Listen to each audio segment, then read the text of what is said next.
Olá, vamos começar a nossa aula de cálculo diferencial e integral 1. Aula 1. A ementa do curso, que está aqui só para vocês lerem e acompanharem, eu não vou ler para vocês agora. As referências, né, então para vocês estudarem pelos livros, depois vocês acompanham, leiam, pesquisem. Aqui é como é o critério para aprovação, vocês já devem saber como funciona. Qualquer coisa é só vocês consultarem aqui. Critério de aprovação, critério de exame final, trabalhos, essas avaliações são presenciais, como as nossas aulas vão ser remotas, então vamos para avaliações remotas. Então vejam bem, haverá uma atividade avaliativa no final de cada aula. Hoje já vai ter uma atividade avaliativa. Tá? Então, as atividades corrigidas até o dia 19 de março de 2022 será a nota da primeira prova, que valerá 3 pontos. Então, todas as atividades que eu vou passar para vocês, elas terão o valor de 1 ponto. Ok? Então, não terá uma prova formal. A nota da prova será essas atividades. E como que eu vou fazer para tirar a nota da prova? Então, vamos supor que até o dia 19 de março eu consiga corrigir 10 atividades que eu tenha passado para vocês. Né? Então, eu vou corrigir essas 10 atividades, vou descartar as menores, 20% das menores notas, por exemplo, se eu conseguir passar 10 atividades, vou corrigir as 10 atividades, 20% de 10 são 2, então as duas atividades com menores notas serão descartadas. Né? E aí eu vou tirar a média das 8 atividades, que tem as 8 maiores notas, e vou padronizar como 3. Né? Então, essas 8 atividades terão um valor de 3. Para que eu faço isso? Eu tiro e descarto essas 20% das menores notas, uma para, de repente, para ajudar alguém que foi bom num trabalho, teve algum problema naquele dia, não conseguiu fazer o trabalho de uma maneira eficiente, e outra também, de repente, uma pessoa tem um compromisso numa semana, não conseguiu fazer o trabalho, estragou a impressora, deu um problema, no dia de enviar a internet caiu, porque aqui no Instituto, para você fazer uma atividade avaliativa que você perdeu, você tem que fazer um requerimento na secretaria. E aí você tem que ter uma justificativa, geralmente um atestado médico. Qualquer outro motivo, a secretaria não aceita e não é possível fazer essa atividade perdida. Então, a gente está dando uma chance para esses casos, né? A não ser que seja um motivo causado pelo Instituto Federal, aí sim, mas se não for pelo Instituto Federal, se vamos supor, um problema na rede interna do Instituto Federal, na internet, aí sim, nesse caso, tem direito de fazer novamente.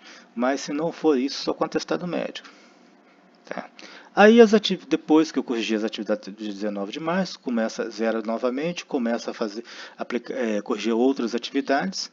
Aí, as atividades corrigidas até o dia 7 de maio, ela será a nota da segunda prova, no mesmo esquema, eliminando as 20% das menores notas.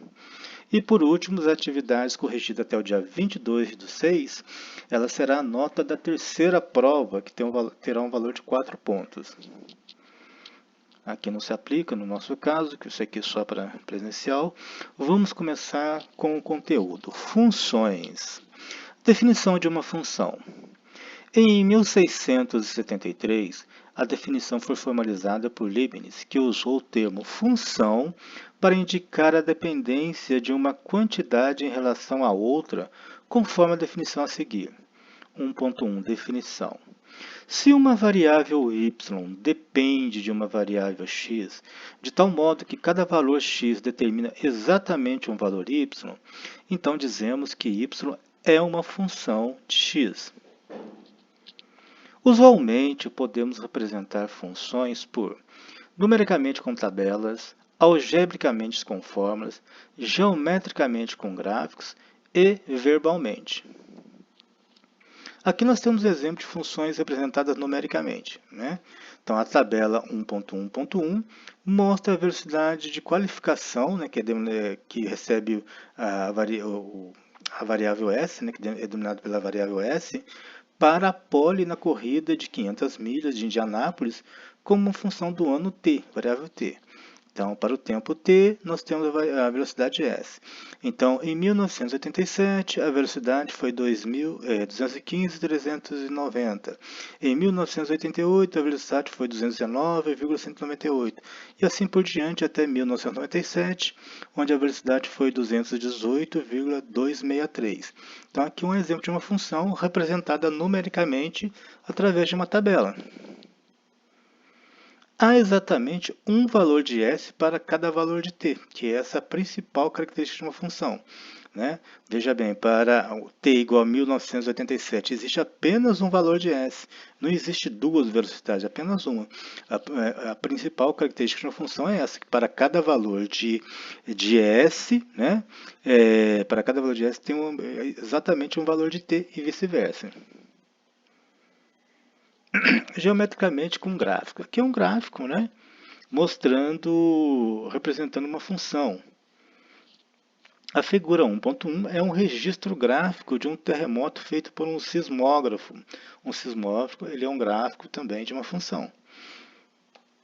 O gráfico descreve a deflexão. O que é deflexão? Movimento de abandonar uma linha que se descrevia, né? Essas, né, alto e baixo, essas ondas. Então vamos lá. O gráfico descreve a deflexão da agulha do sismógrafo como uma função do tempo t, decorrido desde que o abalo deixou o epicentro do terremoto. Há exatamente um valor de t para cada valor de t. Né? Por ser função, tem que acontecer isso, tem que ter essa propriedade.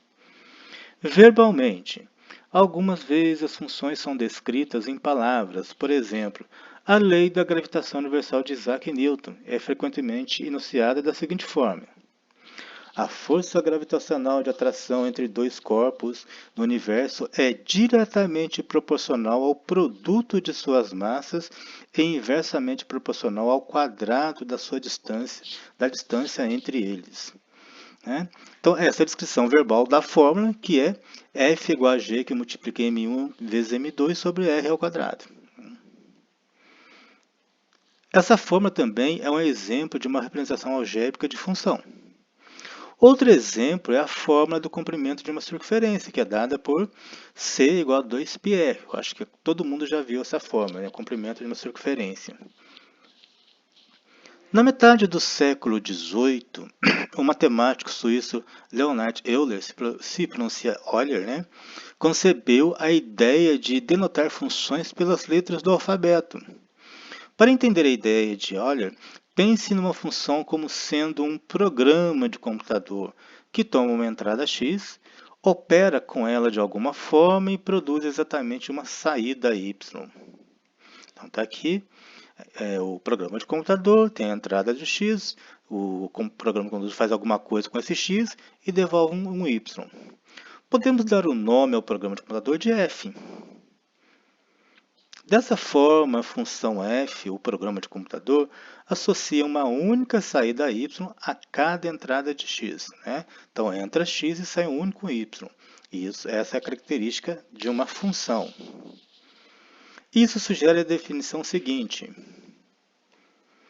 uma função f é uma regra que associa uma única saída a cada entrada. Se a entrada for denotada por x, então a saída é denotada por f de x, leia-se f de x. Variável dependente e independente. Para uma dada entrada x, a saída de uma função f é denotada valor de f em x, ou em imagem de x por f.